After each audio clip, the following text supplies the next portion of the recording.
everybody. My name is Lisa Koch. I really appreciate Matt and the team for having me out. I work for TranSystems. We're based in Kansas City, and we work all over the company, and I manage our company's funding, finance, discretionary grants, a lot of the strategy around the grants life cycle. And I think one of the most important things that we just heard is how important it is to think about the end goal from a grant management perspective, not just your project perspective, because you are committing to a lot. There is a grant agreement process that may be complicated, and you want to make sure that you can commit to that and that you have the capacity to do that. So I was just sitting back there cheesed as heck because I love hearing that, and it made me think that there probably is, if there is a future small business owner amongst you all, I think that there is definitely a business opportunity for someone who may want to be a grant administrator to support smaller communities. We're seeing a lot more direct recipient relationships. USDOT is starting to have a lot more of those direct recipient relationships with entities that may not have had that opportunity before or have had that opportunity through things through other grant programs or other agencies within the government. And so there is a huge benefit there. And then I'm going to get off my soapbox about that. But Matt and the team asked me to talk a lot about project readiness, and I think that this is an important conversation. A lot of what I'm going to be saying aligns with what you just heard. At TranSystems, and I know a lot of our colleagues feel this way as well at other companies, we see the grant writing process not just as a production of a document, but as a strategic planning exercise, as an opportunity to talk to an entity about how they deliver projects, how they do process, how they are going to progress their projects. And it allows, especially when you have a large capital improvement program, or you have a lot of projects that are kind of going around in your mind, or different kinds of project types that you're working with, being able to have that month, 6 weeks, 2 months, whatever, to really get in depth about one project and talk about it as an example for how your entity delivers all projects has allowed us to provide a lot of support that is lasting. And one of those things really is readiness. And there are a lot of themes that you've heard that are really going back to the previous conversation, a lot of the conversations we're having today. And so I'm going to keep it pretty brief since I'm at the end of the day, just talking about first, what is readiness? What are we saying when you see in a notice of funding opportunity, is your project readied? What is the level of readiness? Why is it important from a federal perspective? Why do they care? And what are those features of readiness, whether it is related to the project or related to the applicant? Some quick hit ways to improve readiness, and just kind of some general themes to think through. And discussion, questions. I have some prompts, I think, at the end. So we're just going to get started. So what is readiness? It's pretty simple. Are y'all ready to deliver that project? And that is the most important element in my mind as to whether a project will be funded in a very competitive program. And there are some reasons for that I'll get to in a moment, but what do they mean when they say readiness? And you've heard some of these already, and wow, that font's small. So we're going to start with a few key features of readiness. So one is understanding where you are in the process and where you're requesting funding to be. And so a lot of times there's a mismatch there, where you may have an idea in your head and you want to apply for construction funding. And so from the readiness perspective, there's a lot of risk there.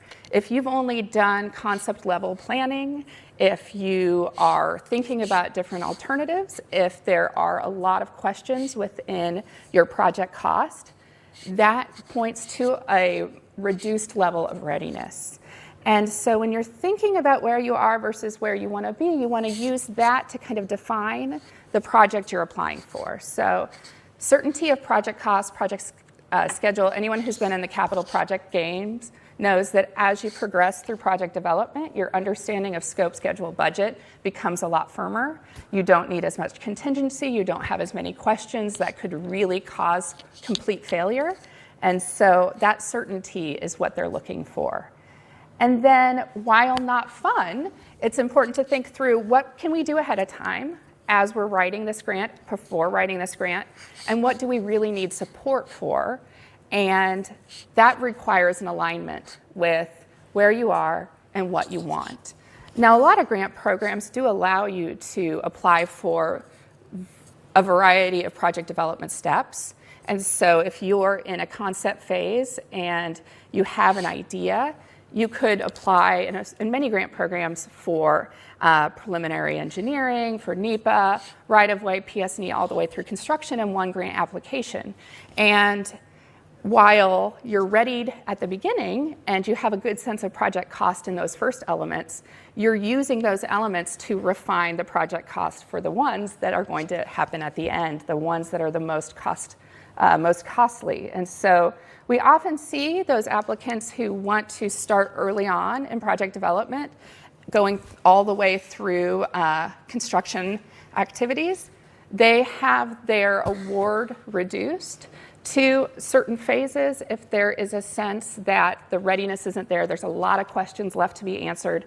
The NEPA document is maybe very complex. There doesn't seem to be a level of community consent, those types of things. So that alignment. Talking about environmental, obviously that is a very key part of the process that happens right in the middle of your project development phase. And while not necessarily in and of itself generally tied to cost, it is one of the biggest indicators for your project cost and for the fluctuation in your project cost. And that's why we find that once your NEPA process is completed and approved federally, you have a much stronger understanding of project cost. So thinking through where you are in the NEPA process and how not having a completed NEPA process may cause fluctuations in your project. So if you are in an area with a lot of prime farmland or a lot of other types of features that may require scope change of your project, there is variation there that you can't just kind of hope you'll know the best and say, well, it could be a $10 million project, it could be a $30 million project, we're not sure we'll apply for 30. They're looking for that. That is a kind of a yes-no binary situation. And also, if you are through the NEPA process, you want to be able to describe your understanding of the commitments, the consultation process that is ongoing, what types of right-of-way acquisitions would happen further on in the design phase, what permitting is needed, so that you can tell them, look, we're done with NEPA, we've got this result, we've got this piece of paper that tells us we're good. These are our commitments. A lot of times we think NEPA ends at that record of decision or that categorical exclusion. That is just the beginning because now you have those commitments that are going to drive the project cost and schedule. Public support. We have a lot of grant programs I think about USDOT, but I also think about the ones related to flooding, stormwater management, where public consent is so essential. Example, the Federal Railroad Administration has a large deadline coming up on Monday. We've been submitting for clients all week. This is a program where we've seen year over year through the Rail Crossing Elimination Program further emphasis on community consultation, public engagement, community consent, because there are times, and especially if this seems to be a very closed consultation process between an entity and a partner railroad, that consent isn't clearly stated. We had a grantee, or there is a grantee, that was awarded funding through Federal Railroad in the 2022 round, I believe, for a project. And one of those project design elements was closing a crossing. So they would be closing off through access to a at-grade crossing. Didn't seem like a big deal. This is just a small element of a larger project. Unfortunately, because there had been consultation, but there hadn't been clear consultation at the beginning. The public went bonkers. They went straight to next door, and the project became a real lightning rod. And that points to a project that isn't readied, that's going to take a lot more time to progress through the process, to make sure there's commitments in place, that the scope may change entirely. And so FRA, a lot of partners that maybe haven't been as tied in with the public engagement, public consent process as FHWA or others, are now seeing that as a very clear indicator of whether the project is ready or not. Do your neighbors, does the rail partner, do your stakeholders, business owners, are they aware of this project? Do they agree with the process that went through this, or the program that occurred to get to this end result? And do they have consent to move forward? So that's something that we need to be very clear about in our grant requests. Funding availability is another one. So most of the grant programs that we work within have some sort of non-federal support required. And that is a place where you want to be very clear in your grant application, whether it's through your local unit of government, Build Kansas, other entities that are non-federal in nature, or through a combination of federal funds that gets you to that max federal aid limit. You want to be very clear about the funding source. Has that funding been directly allocated to a specific project, or is it within a budget category that could be allocated to a project and you just have a kind of a signature from the mayor that says, yeah, we're good? When will that funding be available? Is this going to be in your capital improvement budget for this next fiscal year? Is it going to be 2 years out? And what is the level of, or at what point does that project and that funding source sunset? Also, are there limitations on the funding source?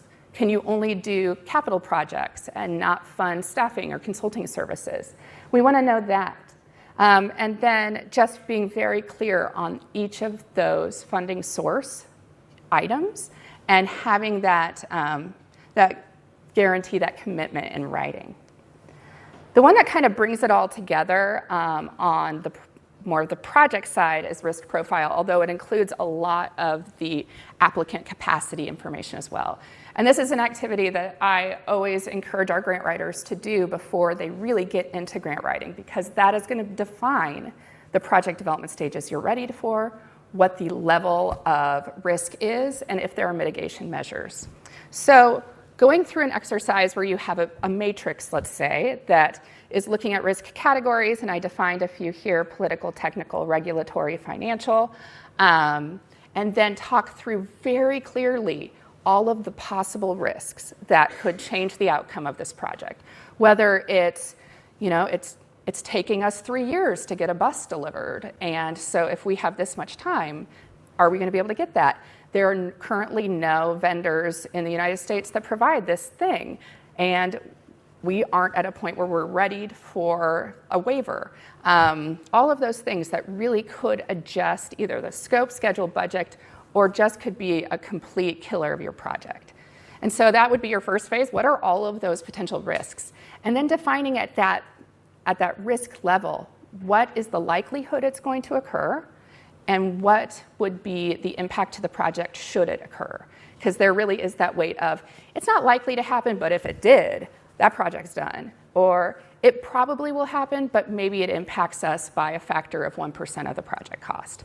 Important to know that. And then to be able to describe in your application, whether it asks for a risk register or not, some do, some don't, that you've understood the risks, that you've really thought them through, and that you have plans in place to either mitigate them or to reduce them through project design, public process, through the development of systems. So really being very clear. And I think a lot of people get scared that, well, if I tell them the risks, they're gonna know we're not ready. No, they're gonna know you're being thoughtful about your project. Now, don't go out there and say, you wanna be very clear in how you're communicating that, but they just want a ready project. And then going back, and I don't need to say much on this because there is such a clear definition of applicant capacity. As a grant writer, as a community, you need to be thinking about that grant agreement and what you're committing to on the end. And whether you can do that, whether you have systems in place that provide some sort of consistency in how that is occurring, and if there are supports needed either through additional staffing or through consultant services to provide that level of assistance. And so I'm not going to go any further into that because you heard a lot of great detail on that. And each of the grant programs has a different bent on that. I heard the words that I used to be a CBDG administrator when I opened my own business, and there is a very strict type of reporting that is necessary in order to be compliant with your CDBG funding, and it occurs while you're doing the work. So it is this risk that is ongoing. Like I need to provide reports on FTEs, at what level, how are we supporting them, what are the results, and that is a lot of reporting, especially for non-entitlement communities that may not have a CDBG administrator or may not have someone who is kind of understands the level of commitment. You want to know what percentage of your project cost is going to need to be allocated towards administrating the program in order for it to be successful. So why do they care? I think I talked about this a little bit. So the IIJA programs, the Inflation Reduction Act programs, and some of the other discretionary-based programs are being very highly subscribed. I was talking to a few folks earlier that if you're a city administrator or a city clerk, whomever, you're going to a national conference, you're going to a state conference.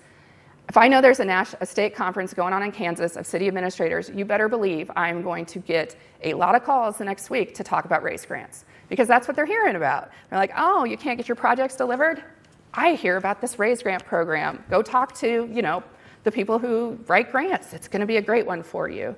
Oversubscribed. Most of these grant programs are 10% or less of applicants are getting awarded. There are some programs that are a lot easier, but they're very nuanced and targeted. So there's a lot of choice out there. When they're looking at applications, they're really going to be able to focus in on those ones that are going to deliver. And that's for a couple of reasons. Public and political scrutiny. We have people who are working on behalf of the federal government as politicians who want to make sure that federal dollars are being allocated appropriately. And they will look for any opportunity to say they are not.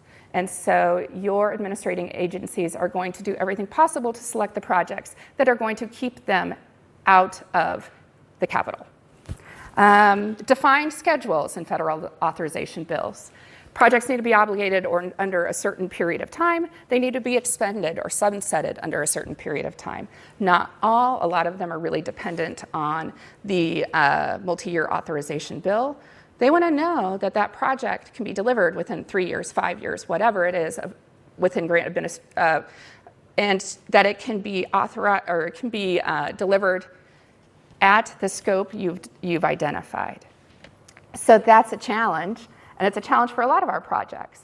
And I think there are a lot of projects that if you are really early on in the readiness process, you ask for a lot of steps, it is less likely that you will be able to get to the finish line before the obligation or before the funding sunsets. Set high level competition, the level of effort to deliver projects. I work a lot with the Federal Railroad Administration. We have part of our company that works as Federal Railroad Administration extension of staff to administer programs and projects.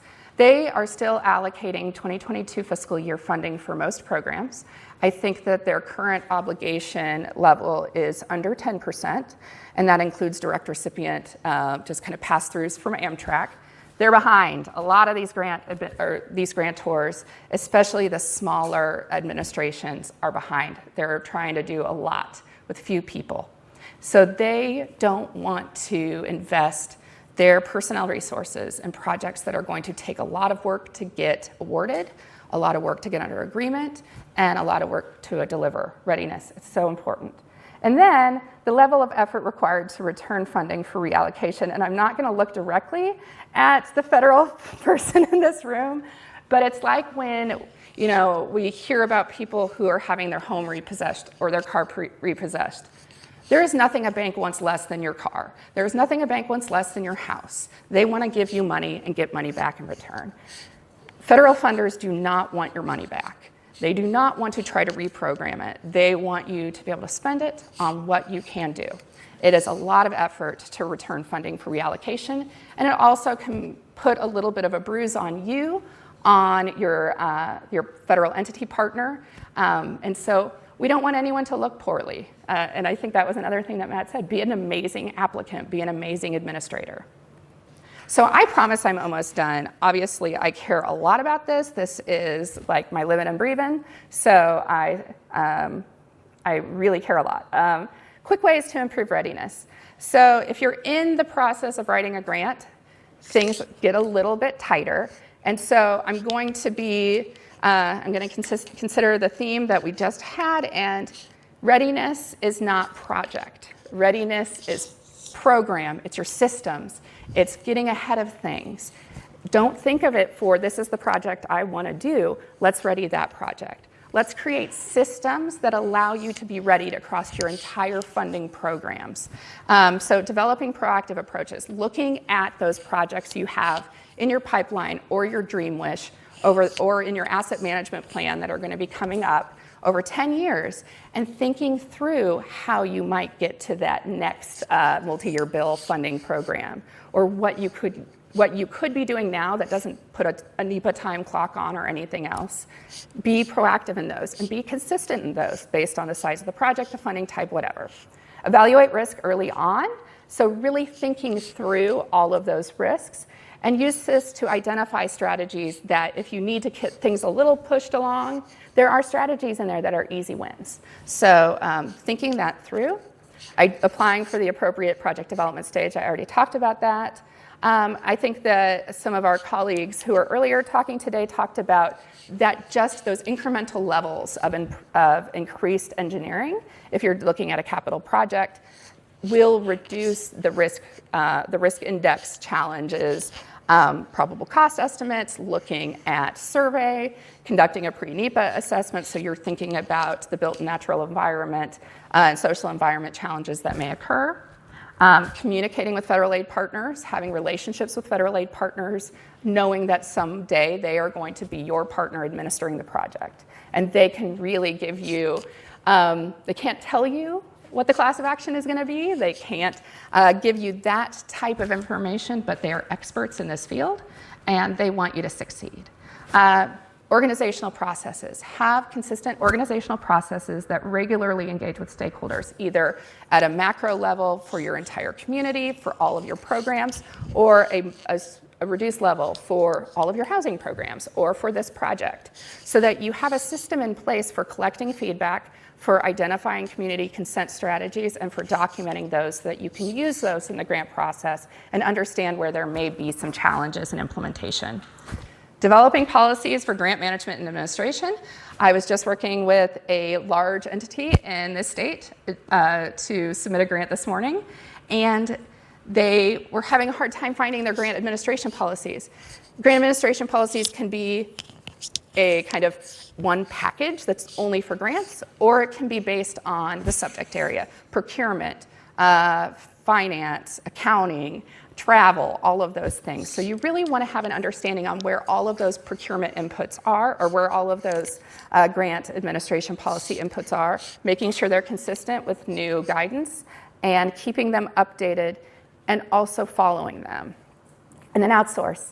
There's a lot of business development opportunity for grant administrators, and because it may be a short-term fluctuating expense, having a consultant service provide that for you instead of having a single FTE that you are now funding to do this work, regardless of whether year one is going to take that single and then it's like 0.7 and then 1, that fluctuation costs you money. So think about how you may outsource it and find partners within your community. Like I think of the Northeast Kansas or North Central Kansas regional group. They do a lot of that work. So there's a lot you can do. But again, at the end of the day, readiness, be working on it always.